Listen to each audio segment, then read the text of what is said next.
हमारे आपके बहुत ही प्रिय, बहुत ही चिरपरिचित, जिनको माने भाई ने इधर बहुजन समाज पार्टी विधायक दल का नेता बनाया है, हमारे रसरा से विधायक जो लंबे अरसे से इधर हम सबको बहुजन समाज पार्टी को मजबूत करने का काम कर रहे हैं, आदरणीय उमाशंकर जी, हमारे विधायक जी मैं अनुरोध करूंगा कि आए हुए मुख्य अतिथि का स्वागत करें, अपने संबोधन करने का अवसर करें। आदरणीय उमाशंकर जी।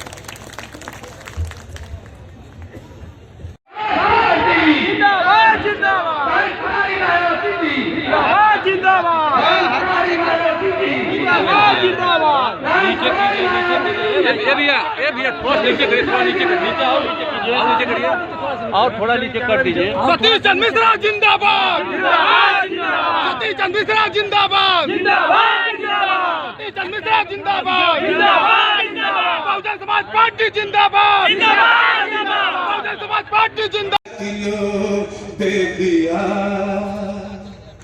और सामने रख लो साहब की कुर्बानियां, कारवा फिर कभी ये रुकेगा नहीं। हाथ उठा कर ऐ लोगों कसम खाइए, नीला परचम कभी भी झुकेगा नहीं। साहब के मिलकर कसम साथियों, इसकी रहबर है माया बहन साथियों। दे दिया भीम ने है मिशन साथियों, इसकी रहबर है माया बहन साथियों। दे दिया और हाथ में होगा जब इक़्तिदार आपके, सारी बिगड़ी हुई बात बन जाएगी। आप आगे बढ़ो नीला परचम लिए, कोई ताकत यहाँ ना नजर आएगी। इतना मजबूत हो संगठन साथियों, इसकी रहबर है माया बहन साथियों। दे दिया भीम ने है मिशन साथियों, इसकी रहबर है माया बहन साथियों।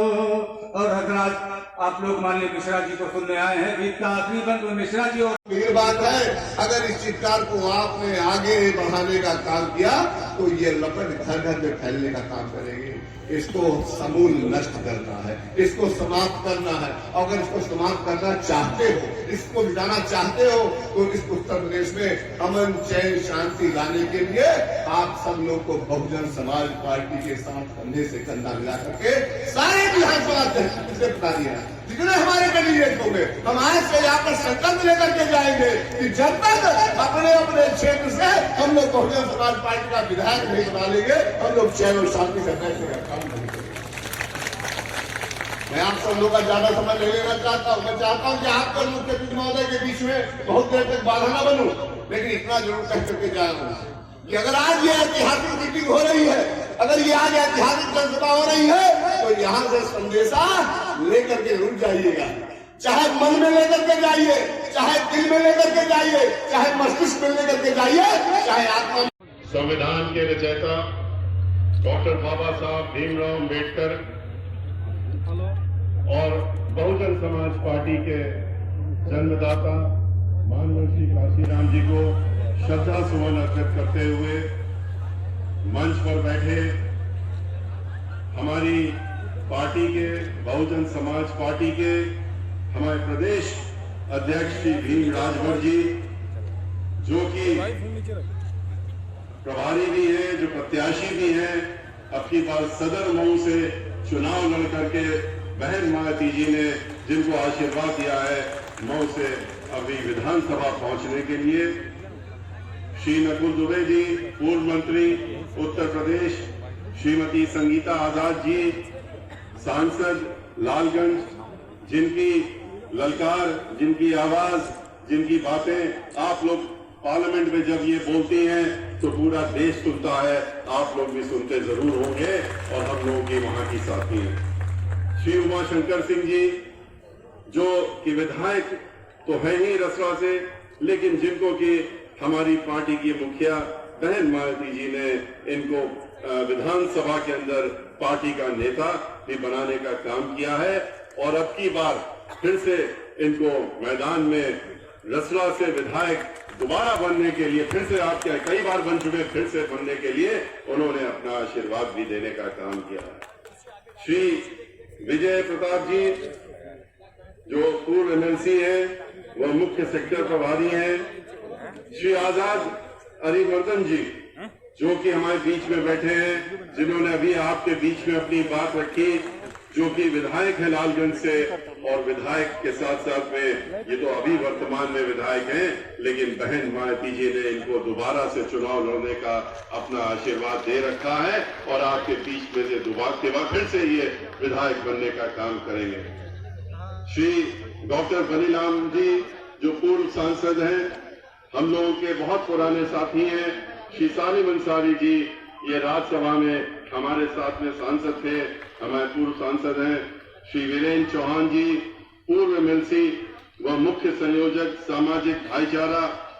श्री हरिश्चंद्र गौतम जी मुख्य सेक्टर प्रभारी। ये सब चीज़ें तो हैं, एक तरफ तो वो उनके साथ में बैठे हुए हैं और श्री मुलायम सिंह यादव जी और श्री भागवत जी इकट्ठा बैठ करके कुछ योजना बना रहे हैं, तो उस योजना के तहत कुछ हो रहा हो, इसमें हम क्या कमेंट कर सकते हैं? और कोई सवाल हो? मतलब भाजपा और सपा में गठबंधन? ये तो गठबंधन नहीं, जो पूरा एक दूसरे के साथ मिल करके एक ही सिक्के के दो पहलू। आरोप आप पे लगता है कि आप भाजपा की टीम है? देख तो लिया आपने, हमारी तस्वीर दिखी, हम लोगों के बीच में बहुजन समाज पार्टी दिखी। आरएसएस कौन सी संस्था है? सबसे बड़ी संस्था है जो कि बीजेपी को भी चलाने का काम करती है, और उनके मुखिया और समाजवादी पार्टी के पूर्व मुखिया और पूर्व मुख्यमंत्री और अभी के मुखिया के पिताजी वो बैठे हुए आपस में एक दूसरे के साथ मिल करके क्या कर रहे हैं, ये तस्वीर सामने आपके आ रही है। लड़कियों की शादी किसके साथ?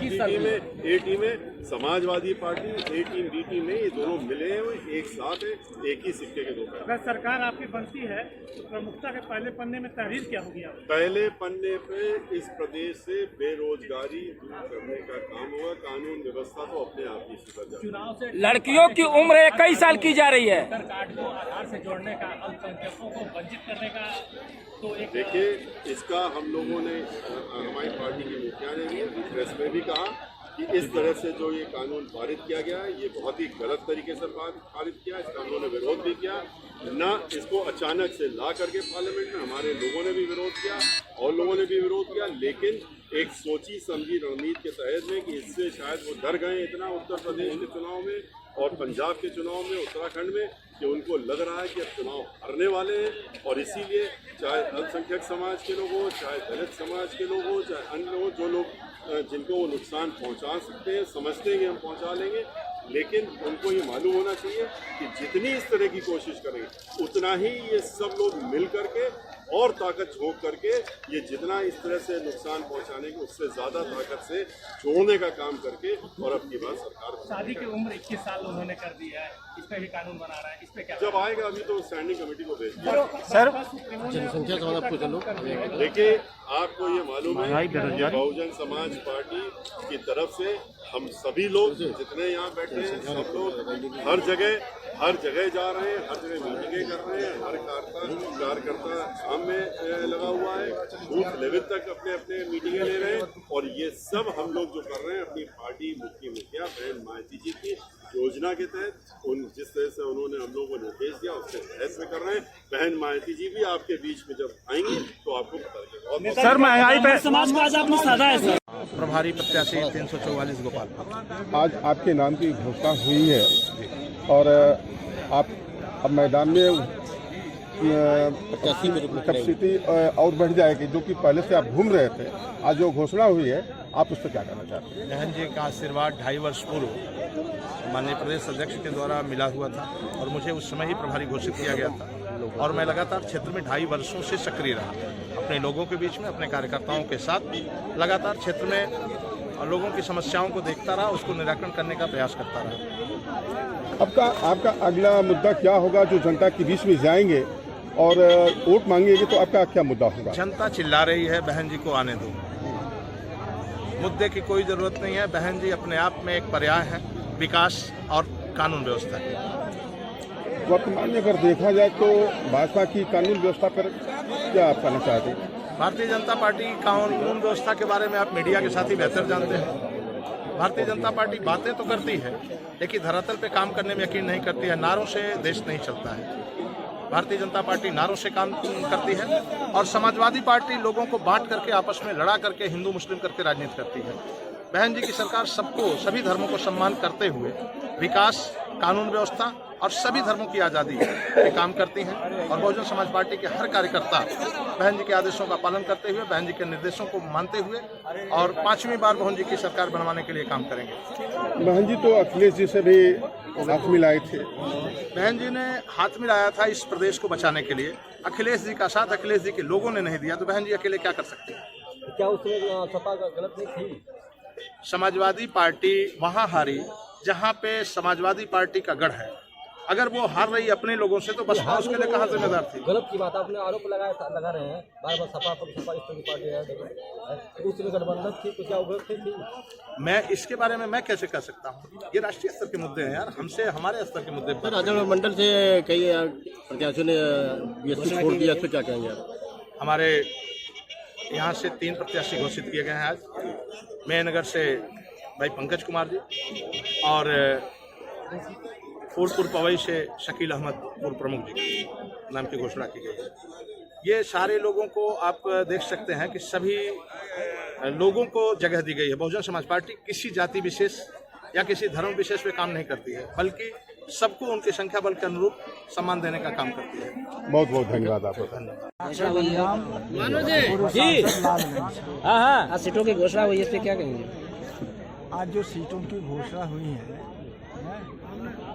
हम तो सबसे पहले माननीय बहन कुमारी मायावती जी को उनका आभार व्यक्त करेंगे कि आज उन्होंने यहाँ से जिन लोगों को उम्मीदवारी की घोषणा करवाया है, माननीय सतीश चंद्र मिश्रा जी से, और मुझे पूरी उम्मीद है कि हमारे जितने भी ये युवा पीढ़ी के नौजवान हैं, बहन जी ने ये मौका दिया है और ये सारे लोग ये चुनाव जीत करके जाएंगे और माननीय बहन जी को 5वीं बार मुख्यमंत्री बनाने के लिए ये लोग उनका सहयोग करेंगे। 2022 का विकास का क्या मुद्दा होगा आपका? देखिए, 2022 का जो विकास का मुद्दा है हमारी नेता का है कि जब वो सरकार बनेगी तो बहन कुमारी मायावती जी ने कहा कि इस देश में जो बेरोजगारी है उस बेरोजगारी को हम दूर करेंगे और इस प्रदेश को हम संविधान के हिसाब से चलाएंगे और संविधान में जो यहाँ पर दबे कुचले लोगों का हक अब तक नहीं मिला है, उन लोगों का मैं हक और अधिकार दिलाऊंगा। तो क्या इस समय अभी देश संविधान पे नहीं चल रहा है? क्या इस समय इस समय देश अभी संविधान पे नहीं चल रहा है? क्या अगर देश संविधान के हिसाब से चलता तो जो हमारे सरकारी उपक्रम है उनके निजी हाथों में नहीं सौंपा जाता,